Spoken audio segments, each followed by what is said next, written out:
Object oriented programming in C++. Now we will see what do you mean by object oriented programming and what is it aim and what are the characteristics we will see. So first of all, object oriented programming means we are going to be writing the program by using classes and objects. Okay, so here in this program we are going to be uses objects in the programming, that is nothing but a object oriented programming. So here mainly why we will use this object oriented programming means it aims to implement inheritance, polymorphism and data hiding and so on. So it aims to mainly inheritance, polymorphism, data hiding in the program, and it also bind the data.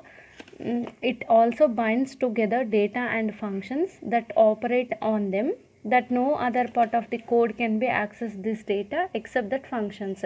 So mainly what do you mean by object oriented programming means it uses in the object oriented programming we will use mainly objects.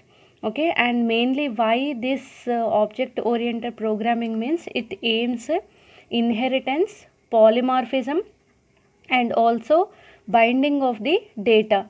And one more thing, one more is it also binds data and functions together as a one unit, so no one can access the them without the permissions. These are the main aim of the object oriented programming. Now we will see characteristics of OOP.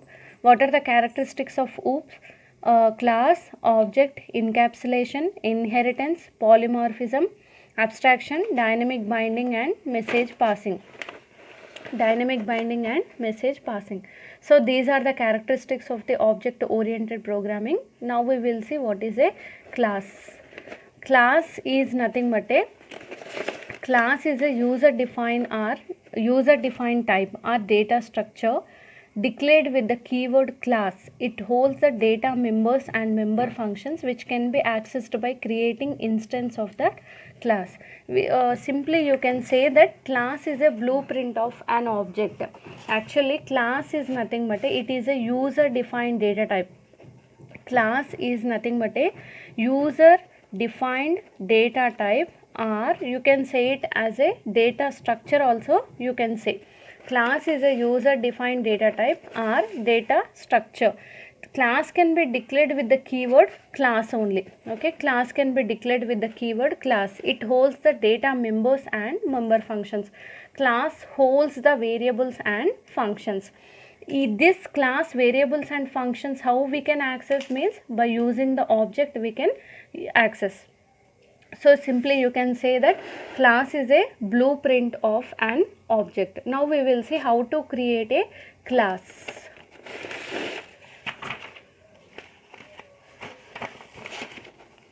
How to create a class means here class name, open the flower brace, data members, member functions, close the brace, semicolon. This is nothing but a class syntax.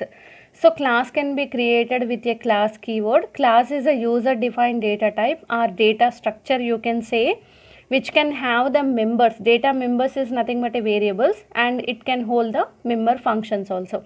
Class will be having the open brace and close brace ends with a semicolon, that is mandatory. Next one, for example, class name may be anything.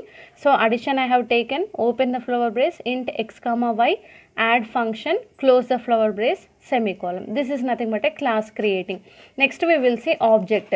So if you want to access any class variables or functions, how you can access means by using an object only. So object is very important. So object is nothing but an instance of a class you can say. Object is nothing but an instance of a class. When a class is defined, no memory is allocated, but when it is instantiated, that is nothing but a object created, memory is allocated. So if you want to access the class variables or methods, you need to create an object for the class. Whenever you created a class, there is no memory allocated here. Whenever you create an object for the class, then only the memory is allocated for the class. So you can say that object is an instance of a class. So how to create an object means syntax class name space object name. For example, here class name is nothing but a what? Addition. So for this class I have created an object addition space object name. For example, object name is I have taken semicolon, class name space object name semicolon. For one class you can create any number of objects also. So here I created two variables.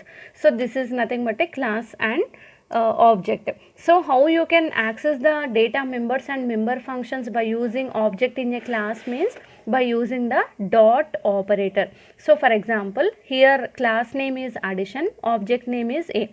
So for this class if I want to access the variable, so here what are the variables I created in the class? X comma y is the variables. What is the function? Add is the function. What is the class name? Addition is the class name.